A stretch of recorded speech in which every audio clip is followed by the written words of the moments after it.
নমস্কার। গত পর্বে আমি বলেছি নরেন্দ্রনাথের জীবনের কিছু আকর্ষণীয় ঘটনা।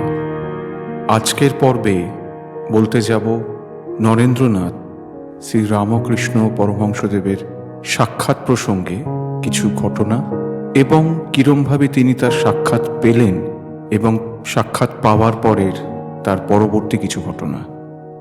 আপনাদের একটাই অনুরোধ করছি, যারা স্বামীজিকে মানেন বা তার আদর্শকে মানেন এবং আমার এই উপস্থাপনা আপনাদের ভালো লাগছে, তাদের কাছে আমার একটাই অনুরোধ যে আপনারা চ্যানেলটিকে সাবস্ক্রাইব করে নিন এবং পরবর্তী যে এপিসোডগুলো আসবে, যার মাধ্যমে আপনারা স্বামীজির সম্বন্ধে আরও অনেক কিছু অজানা তথ্য হয়তো জানতে পারবেন, সেজন্য নোটিফিকেশন পাওয়ার জন্য বেল আইকনটা প্রেস করে নিন।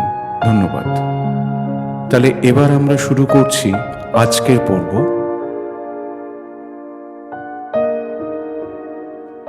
নরেন্দ্রনাথের অধ্যাপকদের মতে নরেন্দ্রনাথ ছিলেন এক বিস্ময়কর প্রতিভাসম্পন্ন ছাত্র। স্কটিশ চার্চ কলেজের অধ্যক্ষ উইলিয়াম হিস্ট্রি তার সম্পর্কে লেখেন, নরেন্দ্রনাথ ছিল সত্যিকারের প্রতিভাবান। আমি বহু দেশে ভ্রমণ করেছি, কিন্তু এই ছেলেটির মধ্যে যে মেধা এবং সম্ভাবনা, যে স্বাক্ষর আমি দেখি, তা আমি কারোর মধ্যে পাইনি। এমনকি জার্মান বিশ্ববিদ্যালয়গুলোতেও দর্শন বিভাগীয় ছাত্রদের মধ্যেও নয়। তিনি ছিলেন একজন প্রকৃত শ্রুতিধর, অর্থাৎ অসামান্য স্মৃতিশক্তির অধিকারী একজন ব্যক্তি।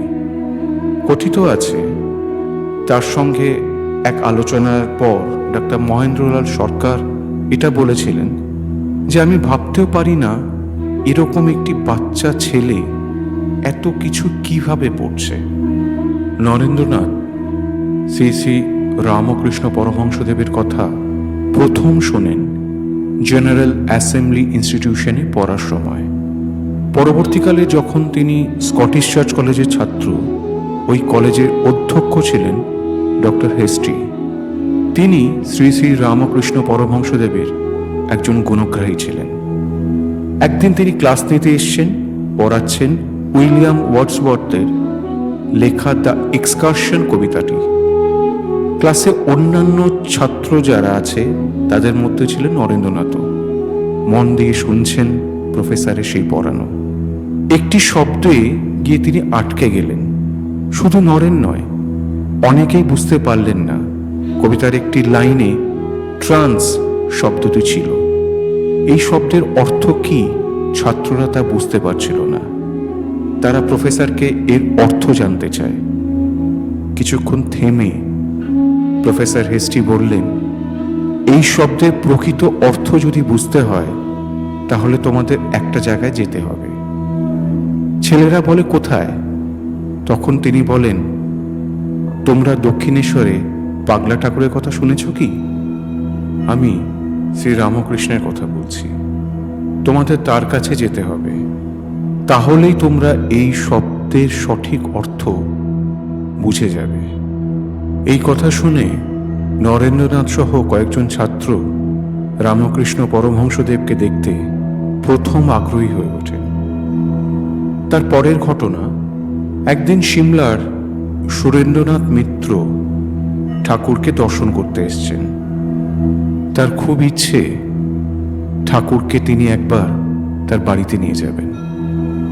সেই কথা তিনি ঠাকুরের কাছে প্রকাশ করলেন।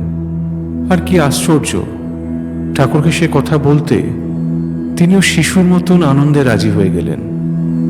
1881 সালের নভেম্বর মাসে সেই কথা মতন ঠাকুর এলেন সেই সুরেন্দ্রনাথ মিত্রের বাড়িতে, যেখানে শ্রীরামকৃষ্ণকে অনুরোধ করা হয়েছিল ধর্মোপদেশ দানের জন্য। আর এই সেই মহেন্দ্রক্ষণ যেখানে দেখা হয়েছিল দুই যুগ পুরুষের। এদিকে ঠাকুরের বায়না তাকে গান শোনাতে হবে। কে শোনাবে গান? প্রতিবেশী যুবক নরেন্দ্রনাথকে আহ্বান জানালেন তিনি। এই সেই আশ্চর্য মুহূর্ত, ঠাকুরকে গান শোনাতে এলেন নরেন্দ্রনাথ। যুবক নরেন্দ্রনাথ তখন কলিকাতা বিশ্ববিদ্যালয়ে FA পরীক্ষা দেওয়ার জন্য প্রস্তুতি নিচ্ছিলেন। বাংলার দু একটা গান তিনি জানেন। এই সাক্ষাৎ প্রসঙ্গে শ্রী রামকৃষ্ণদেব পরে বলেছিলেন, পশ্চিমের দরজা দিয়া নরেন্দ্র প্রথম যেদিন এই ঘরে ঢুকিয়াছিল, দেখিলাম নিজের শরীরের দিকে কোনো লক্ষ্য নাই, মাথার চুল ও বেশভূষা কোনো পারিপাট্য নাই, বাহিরের কোনো পদার্থের ইতর সাধারণের মতন একটা আঁটোসাঁটো নাই, সব যেন আলগা, এবং চক্ষু দেখিয়া মনে হইল তাহার মনের অনেকটা ভিতর দিকে কে যেন সর্বদা টানিয়া রাখিয়াছে। দেখিয়া মনে হইল বিষয়ী লোকের আবাস কলকাতায় এত বড় সত্যগুণীর আধার থাকা কি সম্ভব? এই প্রথম সাক্ষাৎকারে রামকৃষ্ণ পরমহংসদেব তরুণ নরেন্দ্রনাথকে একটি গান গাইতে বললেন। নরেন্দ্রনাথ যে গানটি প্রথম শ্রী শ্রী রামকৃষ্ণ পরমহংসদেবকে শুনিয়েছিলেন, গানটি এত মধুর ও সুন্দর যে গানটি শুনে ঠাকুর ভাব সমাধিতে চলে গেছিলেন। গানটি অযোধ্যানাথ পাকরাশি রচিত। গানটির কথা ঠিক এরকম: মন চলো নিজ নিকেতনে, সংসার বিদেশে বিদেশীর বেশে, ভ্রম কেন অকারণে, বিষয় পঞ্চক আর ভূতগণ, সব তোর পর কেউ নয় আপন, পরপ্রেমে কেন হইয়ে মগন, ভুলিয়েছ আপন জনে, সত্য পথে মন করো আরোপণ, প্রেমের আলো জালো চলো অনুক্ষণ, সঙ্গেতে সম্বল রাখো পূর্ণ ধন, গোপনে অতি যতনে, লোভ মোহ আদি পথে দস্যুগণ, পথিকের করে সর্বস্ব মোশন, পরম যতনে রাখো হে প্রহরী, সমদম দুইজনে, সাধুসঙ্গ নাম আছে পান্থধাম, শান্ত হলে তথা করিও বিশ্রাম, পথভ্রান্ত হলে শুধাইও পথ, সে পান্থ নিবাসী হলে, যদি দেখো পথে ভয়েরই আকারে, প্রাণপণে দিও দোহাই রাজার, সে পথে রাজার প্রবল প্রতাপ, সমন ডরে যার শাসনে, চলো মন নিজ নিকেতনে। নরেন্দ্রনাথের সঙ্গীত প্রতিভায় মুগ্ধ হয়ে রামকৃষ্ণ পরমহংসদেব তাকে দক্ষিণেশ্বরে নিমন্ত্রণ করেন। যদিও রামকৃষ্ণ পরমহংসদেব বা নরেন্দ্রনাথ কেউই এই সাক্ষাৎকারকে পরবর্তীকালে তাদের প্রথম সাক্ষাৎ হিসাবে গুরুত্ব দেননি, এমনকি তারা এই সাক্ষাতের কথা উল্লেখও করতেন না। পূর্বোক্ত ঘটনার কয়েক সপ্তাহ পরেই কলিকাতা বিশ্ববিদ্যালয়ে FA পরীক্ষা হইয়া গেল। এর পরবর্তী ঘটনা একটু অন্যরকম। নরেন্দ্রনাথের পিতা শহরে কোনো এক সম্ভ্রান্ত ব্যক্তির দ্বারা অনুরোধ হইয়া তাহার কন্যার সহিত নিজ পুত্রের বিবাহ দিবার জন্য চেষ্টা করিতে লাগিলেন। শোনা যায় পাত্রী নাকি শ্যামবর্ণা ছিল, এবং এই কারণ হেতু তাহার পিতা উক্ত বিবাহের জন্য 10,000 মুদ্রা দিতে সম্মত হইয়াছিলেন। রামচন্দ্র দত্ত প্রমুখ নরেন্দ্রনাথের আত্মীয়বর্গ তাহার পিতার প্রেরণায় তাহাকে উক্ত বিবাহে সম্মত করানোর জন্য অশেষ চেষ্টা করিয়াছিলেন, কিন্তু নরেন্দ্রনাথের বিষম আপত্তিতে উক্ত বিবাহ সম্পন্ন হয় নাই।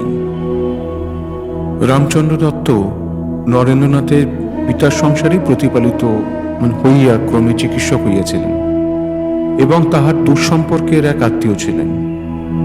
ধর্মভাবে প্রেরণা হইতে নরেন্দ্রনাথ বিবাহ করিলেন না। একথা তিনি যখন বুঝিতে পারিলেন, তখন তিনি তাহাকে একদিন বলিলেন, যদি ধর্মলাভ করিতে তোমার যথার্থ বাসনা হইয়া থাকে, তাহা হইলে ব্রহ্ম সমাজ প্রভৃতি স্থলে না ঘুরিয়া বেড়াইয়া দক্ষিণেশ্বরের ঠাকুরের নিকট চলো। প্রতিবেশী সুরেন্দ্রনাথও তাহাতে সম্মত হইলেন। বিয়ে করতেও তিনি রাজি নন। সংসার নয়, হেতা নয়, হোতা নয়, অন্য কোথা, অন্য কোনোখানে, যেন তার গন্তব্যস্থল। যুবক নরেন্দ্রনাথ চাতকের মতন সেই দর্শনের অপেক্ষা করতে থাকেন, কিন্তু কার দর্শন সেটা যেন ঠিক জানেন না তিনি। বিভিন্ন শাস্ত্র পড়ছেন, তত্ত্ব পড়ছেন খুঁটিয়ে, ব্রাহ্ম সমাজে যাতায়াত করছেন, কিন্তু শান্তি কোথায়? প্রতিবেশী সুরেন্দ্রনাথও তাকে দক্ষিণেশ্বরে যাওয়ার কথা বলেছিলেন, আর অনুরোধ করেছিলেন ওই মানুষটাও সেই একদিন কয়েকটা মুহূর্তের জন্য তো দেখা করা যেতে পারে। কিন্তু সকলে দক্ষিণেশ্বরে যেতে বলছে কেন? কি আছে দক্ষিণেশ্বরে? তাকে জানতেই হবে সেটা। আর দেরি করলেন না নরেন্দ্রনাথ, সুরেন্দ্রনাথকে সঙ্গী করে চললেন দক্ষিণেশ্বর। এটি ঠাকুরের সঙ্গে তার দ্বিতীয় এবং প্রকৃত সাক্ষাৎকার। গঙ্গার দিকে পশ্চিমের দরজা দিয়ে তিনি ঢুকলেন, আর ঠাকুরের মনে আবার খেলে গেল সেই অপার আনন্দের ঢেউ। ঠাকুর মনে মনে যেন দিনটার একটা ছবি আগেই এঁকেছিলেন। নরেন্দ্রনাথ আসছেন, মাথার চুল এলোমেলো, বেশভূষায় কোনো পরিপাট্য নেই, জাগতিক কোনো বিষয়ে তার কোনো আঁটোসাঁটো বাঁধন নেই। ওই যুবকটির সঙ্গে যে কজন বন্ধু বান্ধব এসছেন, সকলের থেকে যেন আলাদা যুবকটি, সবার মধ্যে স্বতন্ত্র, যেন প্রদীপের শিখার মতন জ্বলছেন ওই যুবক নরেন্দ্রনাথ। মেঝে মাদুর পাতা ছিল।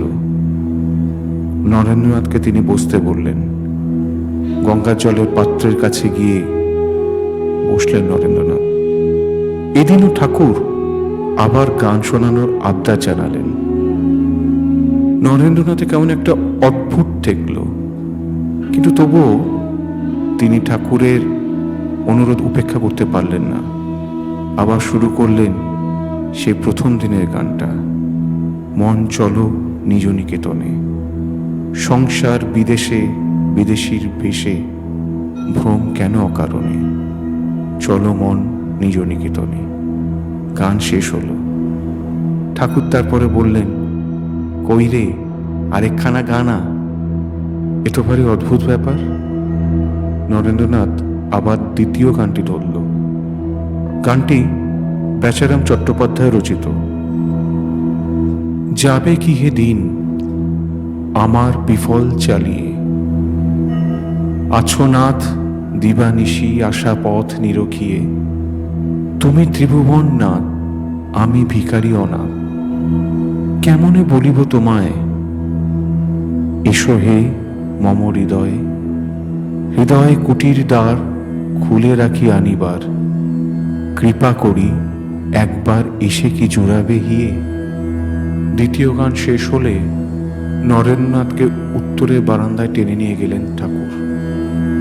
চোখ দিয়ে তার দরদর করে ঝরছে আনন্দাশ্রু। ঠাকুর যখন তাকে আড়ালে ডেকে নিয়ে গেলেন, তখন যুবক নরেন্দ্রনাথ এটা ভেবেছিলেন যে ঠাকুর বুঝি তাকে কিছু উপদেশ দেবেন, তাতে তার মন শান্ত হবে। কিন্তু কোথায়? তিনি যে তাকে খালি এক দৃষ্টিতে দেখছেন আর শুধু অঝরেই কাঁদছেন। ঠাকুরের এমন ব্যবহারে কোনো অর্থ নরেন্দ্রনাথ ঠিক বুঝে উঠতে পারলেন না। ঠাকুর কাঁদতে কাঁদতে তার হাত ধরে বলছেন, তোর কি দয়া মায়া নেই রে? কোথায় ছিলি এতদিন? দিনের পর দিন, মাসের পর মাস, বছরের পর বছর তোর পথ চেয়ে যে আমি বসে আছি রে। কি করে ভুলেছিলি আমায়? আমি যে এতদিন কি করে অপেক্ষা করে থেকেছি সে শুধু আমিই জানি।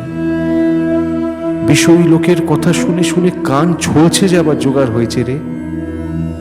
ঠাকুর অঝরে কাঁদছেন আর বলে চলছেন, পেট যে কথা কইতে না পেরে ফুলে গেল রে।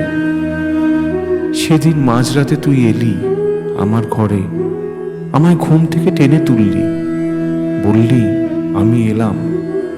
ঠাকুরের কথা শুনে চমকে উঠল নরেন্দ্রনাথ। এই সাক্ষাৎ নরেন্দ্রনাথের জীবনের একটি বিশেষ গুরুত্বপূর্ণ ঘটনা। ঠাকুরের দিকে তাকিয়ে তখনও বিস্ময়ের ঘোর কাটছে না যুবক নরেন্দ্রনাথের। এসব কি হচ্ছে তার সঙ্গে? দক্ষিণেশ্বরের এই মানুষটি তাকে কি বলছেন, কেনই বা বলছেন? নরেন্দ্রনাথের যুক্তি বুদ্ধি যেন গঙ্গা স্রোতে ভেসে যাচ্ছে। ঠাকুর ইতিমধ্যেই তার সামনে হাত জোর করে দাঁড়িয়ে পড়েছেন, যেন নরেন্দ্রনাথ দেবতার মূর্তি আর ঠাকুর তার ভক্ত। সেইভাবে দাঁড়িয়েই ঠাকুর উচ্চারণ করলেন সেই অমোঘ কথাটি। বললেন, আমি জানি প্রভু, তুমি সেই পুরাতন ঋষি, নবরূপী নারায়ণ, জীবের দুর্গতি নিবারণ করিতে পুনরায় শরীর ধারণ করিয়াছ তুমি। সেই শুরু হয়েছিল এক অনন্ত যাত্রা। বিস্মিত ভারতবাসী আজও সেদিকে তাকিয়ে থাকে, চিনতে পারে তার নিজ নিকেতনকে, ঠিক যেমনভাবে সেদিন পেরেছিলেন যুবক নরেন্দ্রনাথ। আমাদের সকলকে তাই একদিন না একদিন এসে দাঁড়াতেই হয় রামকৃষ্ণ স্টেশনে, যেখান থেকে আমাদের সকলেরই গন্তব্য হয় বিবেকানন্দ ধামে। আজ এই পর্যন্তই। পরবর্তী পর্বে নরেন্দ্রনাথ এবং ঠাকুরের সাক্ষাৎকারের পরবর্তী অংশ আপনাদের কাছে পরিবেশন করব। ধন্যবাদ।